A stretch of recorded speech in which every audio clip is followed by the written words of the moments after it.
রে দাদা, তুমি এখনো ঠায় বসে আছো? তোমার মতো কুড়ে আমি আর একটাও দেখিনি। তোমাকে কত করে বলেছি জলের বালতিগুলো নিয়ে আসতে, আমাকে একটু সাহায্য করো। কিন্তু ভাই, এত জল দিয়ে কি হবে? কি আবার হবে? এই সমস্ত জল সব দুধে মেশাবো। তাছাড়া দাদা, তুমি এমন ভাব করছো যেন তুমি কিছুই জানো না। আচ্ছা সেসব ছাড়ো, এখন আসো দেখি, দুধের বালতিতে জলগুলো মেশাতে আমাকে সাহায্য করো। ভাই, আমি সত্যিই জানতাম না। তাছাড়া দুধে এত পরিমাণে জল মিশালে কেউই আমাদের দুধ কিনতে আসবে না। তাই আমি মনে করি দুধে জল মেশানো ঠিক হবে না। দাদা, ব্যবসার ক্ষেত্রে কোনটা ঠিক আর কোনটা ভুল আমাকে শেখাতে এসো না। আর কি বললে দাদা? আমাদের গরুর দুধ কেউ কিনবে না? তুমি হয়তো ভুলে যাচ্ছ দাদা, এই গ্রামের মধ্যে আমাদেরই একটি গরু রয়েছে। এখন আমি চাইলে দুধের দাম আরো দ্বিগুণ পরিমাণে বাড়িয়ে দিতে পারি। তুই যা ভালো বুঝিস তাই কর। এই অসৎ পথের ব্যবসায় আমি আর থাকবো না। এটা অন্যায় ভাই। লোক ঠকিয়ে ব্যবসা আমি করতে পারবো না। হ্যাঁ হ্যাঁ, তুমি যাও যাও, তোমার এই জ্ঞান শুনতে শুনতে আমার ব্যবসা সম্পূর্ণ ডুবে যাবে।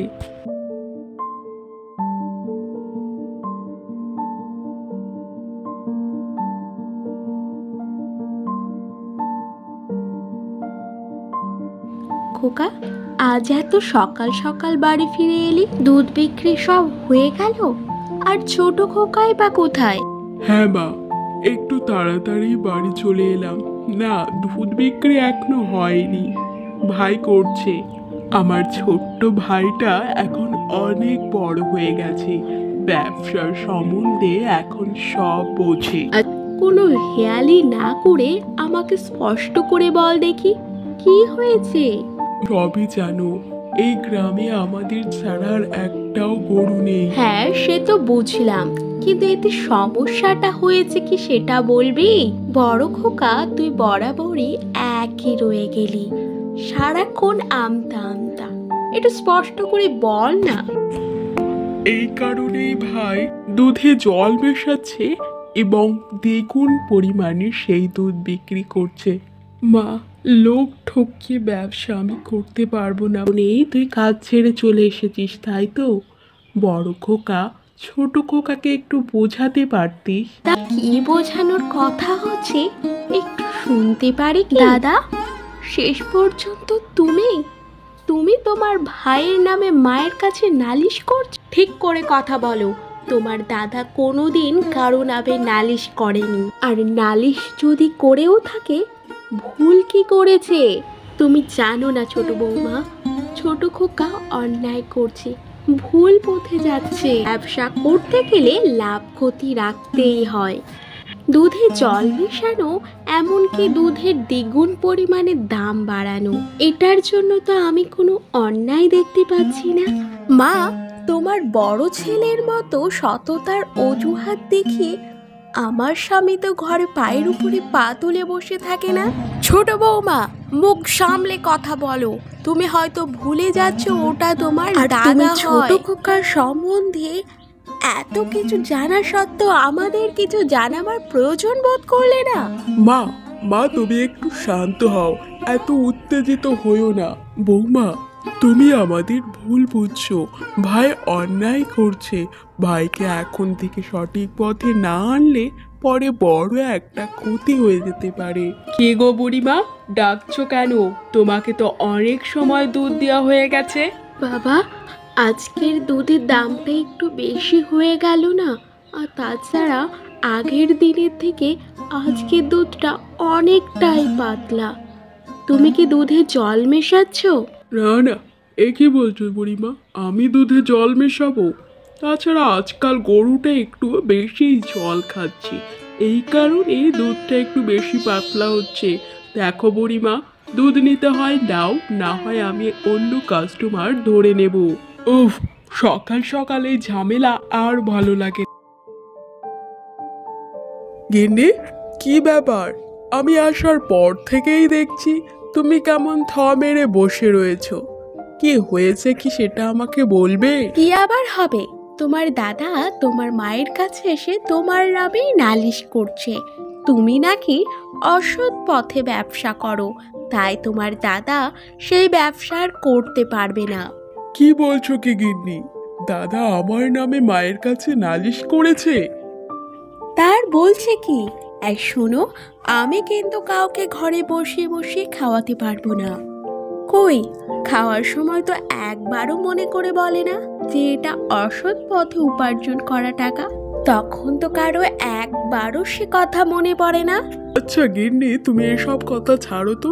দাদা ব্যবসা থেকে বেরিয়ে এসে আমাদেরই লাভ হয়েছে, নইলে ওই দাদার জ্ঞান শুনতে শুনতে আমার ব্যবসায় পুরো লাটে উঠে যেত।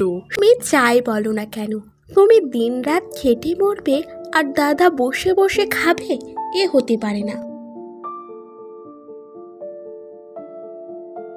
ছোট খোকা, কি হয়েছে? এত ডাকাডাকি করছিলি কেন? আমিই ডেকেছি। শুনলাম দাদা নাকি তোমার কাছে আমার নামে নালিশ করেছে। তা কি কি নালিশ করলো আমিও তো একটু শুনি। নালিশ করেছে? তা তোকে সব কথা কে বলল? ও, বুঝেছি, বড় খোকা তোর নামে আমার কাছে নালিশ করলো।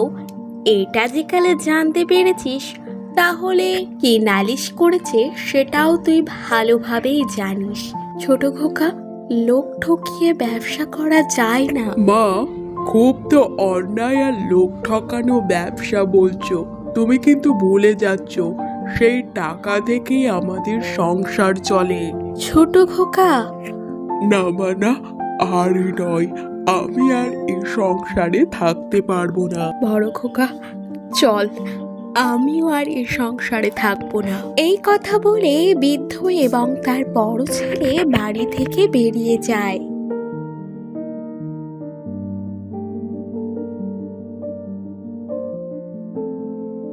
কি হয়েছে মা, হঠাৎ দাঁড়িয়ে পড়লে?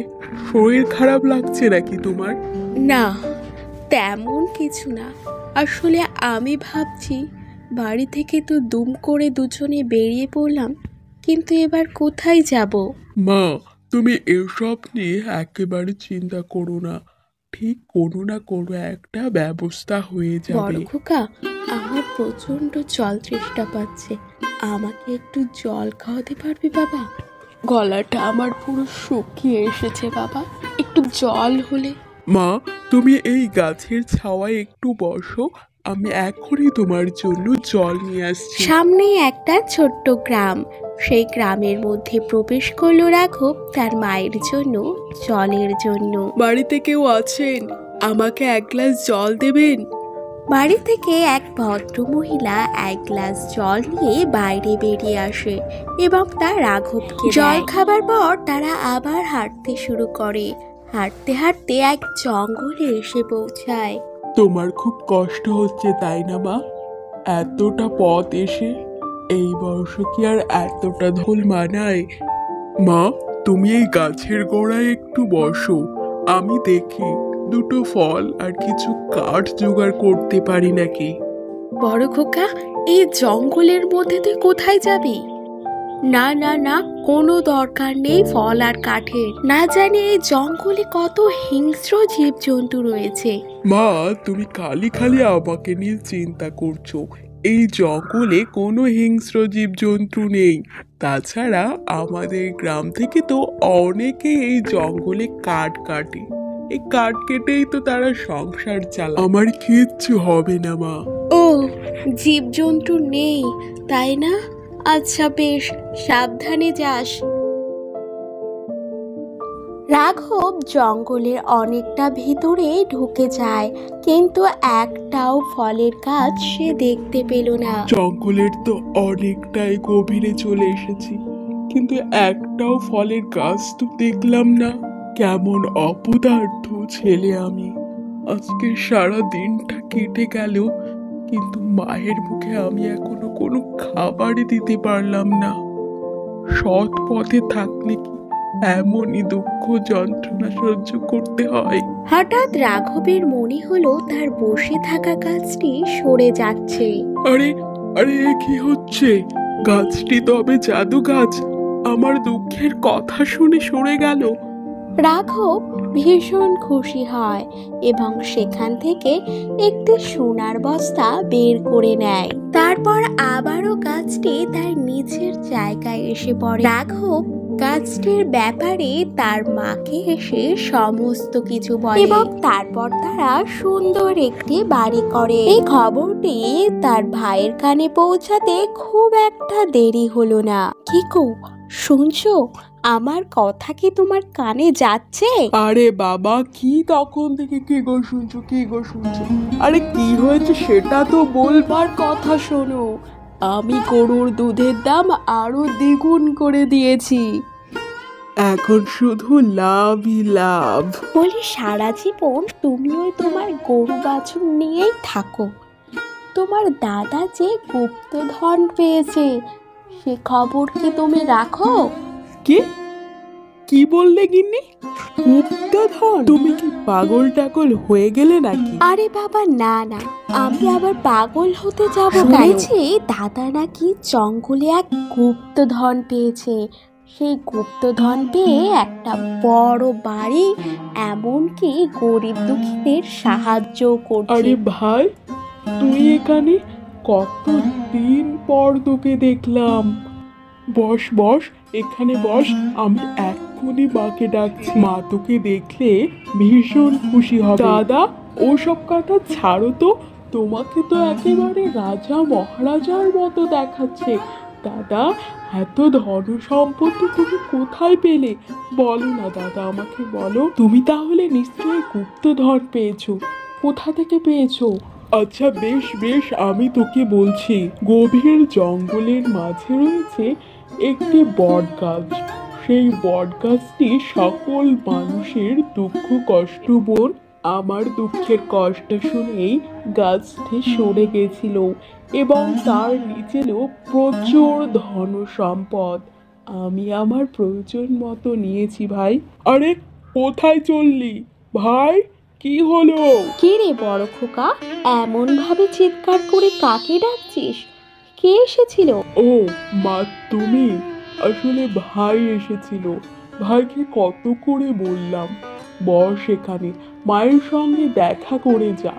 কিন্তু না, কোথা থেকে গুপ্তধন পেলাম সেটা জিজ্ঞাসা করেই হন্তদন্ত হয়ে দৌড়ে গেল। আমি তো কিছুই বুঝতে পারলাম না মা। তুই ব্যাপারটা বুঝতে না পারলেও আমি খুব ভালো করেই বুঝতে পেরেছি। আসলে তোর ভাই আমাদের না গুপ্তধনের সন্ধান নিতে এসেছিল। তারপর রাঘবের বলা পথ অনুযায়ী তারা দুজনই সেই পথের উদ্দেশ্যে রওনা হয়ে পড়ে। জঙ্গলের তো অনেকটাই ভেতরে চলে এলাম। সব গাছে তো একই রকম দেখতে। যা বলেছ গিন্নি, যেদিকে তাকাই সেদিকেই তো বড় বড় গাছ। আমার এখন কি মনে হচ্ছে জানো গিন্নি, দাদা আমাদের ভুল পথ দেখিয়ে দিয়েছে। তা না হলে দাদার কথা অনুযায়ী এই গাছটি হওয়ার কথা। কিন্তু না, তুমি কি বলো গিন্নি? না, আমার তা মনে হয় না। তোমার দাদা সঠিক পথই দেখিয়েছে। আমি যতদূর জানি তোমার দাদা সৎ এবং দয়ালু, তাই মিথ্যে কথা কখনোই বলবে না। তোমার দাদার বলা পথ অনুযায়ী এই গাছটাই পড়ে, তাই আমার মনে হয় এই গাছটি জাদু গাছ। তুমি একটু দাঁড়াও। কি গো, জঙ্গল থেকে দুটো ফলমূল সংগ্রহ করার চেষ্টা করো। সারাদিন যে না খেয়ে আর থাকতে পারি না। কবিতা এই বলে কান্না শুরু করে দেয়। আরে দেখো দেখো, গাছটি কিরম সরে যাচ্ছে। ও বাবা, কত সোনা দানা! গিন্নি, দেখো দেখো কত সোনা দানা। তোমার নাটকে কাজ হয়েছে। এবার আমরা দাদার থেকে অধিক বড়লোক হয়ে যাব। তারপর রাজু একে একে সোনার বস্তা তুলতে থাকে। হঠাৎই গাছটি তার উপরই চেপে বসলো। গিন্নি, আমাকে বাঁচাও, আমি যে এখান দিয়ে বেরোতে পারছি না। আরে কি, সোনা দানাগুলো কোথায় গেল? কি হলো গিন্নি, দাঁড়িয়ে দাঁড়িয়ে কি করছো? আমাকে বাঁচাও। তোমাকে নিয়েও আর পারি না। তুমি কি একটু দেখে শুনেও কাজ করতে পারো না। এখন আমি তোমাকে কিভাবে বাঁচাবো? এ কি হলো আমাদের? সোনা দানা সব হারালাম, আর তুমি ওই গর্তে আটকে রইলে।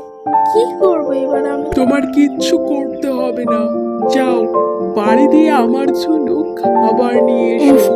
কি বিপদে পড়লাম রে বাবা। এইভাবেই বেশ কয়েকটা মাস পার হয়ে যায়। গিন্নি, আজ তোমার হাত খালি কেন? আজ খাবার আনলে না কেন? কি হয়েছে গিন্নি, কি হলো? রাজুর প্রশ্ন শুনে কবিতা আর তুমি এমন ভাবে কাঁদছো কেন? কি করে খাবার আনবো সেটা বলবে? আমাদের ব্যবসা বন্ধ হয়ে গেছে, না খাওয়ার জন্য গরুটিও মারা গেছে। এতদিন তো বাড়ি বন্ধ রেখেই খাচ্ছিলাম, আজ আর সেটাও নেই। আজ আমরা সত্যি সত্যি ভিখারি হয়ে গেছি। কেঁদো না গিন্নি, কেঁদো না, এ সবই আমার পাপের শাস্তি। হ্যাঁ হ্যাঁ গিন্নি, সব আমার পাপের শাস্তি। এতদিন ধরে যে অন্যায় করেছি তারই ফল আজ আমি ভোগ করছি। দাদা আর মা আমাকে অনেক বুঝিয়েছিল, কিন্তু আমি তাদের কোনো কথাই শুনি। উল্টে আমি কিনা তাদের ভুল বুঝেছি। রাজু তার ভুল বুঝতে পারায় গাছটি তার উপর থেকে সরে যায়। গিন্নি, দেখো দেখো, আমি মুক্ত হয়ে গেছি, গাছ আমাকে মুক্ত করে দিয়েছে। গিন্নি, চলো মায়ের কাছে যাব। তাদের সঙ্গে আমি অনেক অন্যায় করেছি, চল। কি রে ভাই, এ কি অবস্থা করেছিস তোর? কি করে এমন হলো? চোখ মুখের এ কি অবস্থা করেছিস? কি করে হলো এরকম?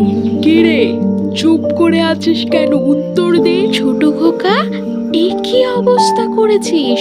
দাদাকে জিজ্ঞেস করছে, তার উত্তর দে। তোমরা আমায় ক্ষমা করো। তোমরা আমাকে অনেক বোঝাবার চেষ্টা করেছিলে, কিন্তু আমি বুঝিনি। লোভে অন্ধ হয়ে তোমাদের দুজনকে ভুল বুঝেছি। আমি অনেক বড় অন্যায় করেছি মা, তোমরা আমায় ক্ষমা করো। হ্যাঁ মা, আমিও অনেক অন্যায় করেছি, পারলে আমাকে ক্ষমা করে দিও। কারণে অকারণে দাদাকে অপমান করেছি, তোমাকেও অনেক খারাপ কথা শুনিয়েছি, তার জন্য আমায় ক্ষমা করে দিও। আচ্ছা বাবা, সে নয় মানলাম, কিন্তু তোদের এমন অবস্থা হলো কি করে সেটাই তো এখনো বললি না। তুই তোর ভুল বুঝতে পেরেছিস, এতেই অনেক বাবা। এবার বল দেখি, কি হয়েছে তোদের? মা, আমাদের আর জমি জায়গা ব্যবসা গরু কিছু নেই, সমস্ত কিছু হারিয়ে ফেলেছি। কি? কিচ্ছু নেই মানে? হারিয়ে ফেলেছিস? কি বলছিস কি তুই? আসলে মা, সোনা দানার লোভে দাদার বলে দেওয়া জাদু গাছের কাছে আমরা যাই। অনেক সোনা দানা দেখে আমাদের মনে লোভ জন্মালো। সেই সোনা সব সংগ্রহ করতে গিয়ে আমি গাছের তলায় চাপা পড়ে যাই। বহুদিন জঙ্গলে আটকে থাকায় ব্যবসা আমার বন্ধ হয়ে যায়, এমনকি না খেতে পেয়ে গরুটিও মারা যায়। এদের জ্বালায় বাড়িটিও হারায়। ভাই, তুই কিচ্ছু হারাসনি, আমার যা আছে সবই তো তোর। হ্যাঁ ছোট খোকা, তোর দাদা একেবারে ঠিক বলেছে। তারপর তারা চারজন সুখে শান্তিতে সেখানে বসবাস করতে থাকলো। আমাদের এই গল্পটি ভালো লাগলে একটি লাইক করুন এবং আরও নতুন নতুন গল্প পাওয়ার জন্য আমাদের চ্যানেলটি সাবস্ক্রাইব